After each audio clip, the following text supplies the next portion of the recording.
ایک بزرگ نے اپنے بیٹے کو نصیحت کی کہ بیٹا 5 قسم کے لوگوں سے دوستی نہ کرنا، بلکہ وہ اتنے خطرناک ہوتے ہیں، اگر راستے میں چل رہے ہوں تو ان کے ساتھ مل کر بھی نہ چلنا۔ بیٹے نے پوچھا، وہ کون لوگ ہیں؟ فرمانے لگے، جھوٹے سے دوستی نہ کرنا، کیونکہ وہ دور کو قریب اور قریب کو دور دکھائے گا اور تمہیں دھوکے میں رکھے گا۔ بیٹے نے کہا، دوسرا کون ہے؟ فرمانے لگے، تم کسی بخیل اور کنجوس سے دوستی نہ کرنا، کیونکہ وہ تمہیں اس وقت چھوڑ دے گا جب تمہیں اس کی بہت زیادہ ضرورت ہوگی۔ بیٹے نے کہا، تیسرا کون ہے؟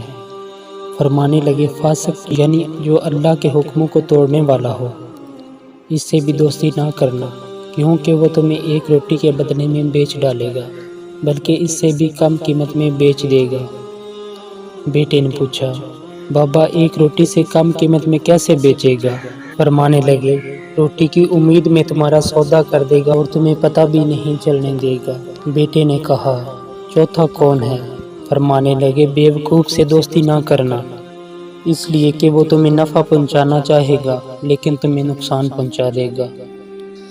اور آخر میں فرمایا، بیٹا قطع رحمی کرنے والا، رشتے ناطے توڑنے والا اور بے وفا انسان کے ساتھ دوستی نہ کرنا۔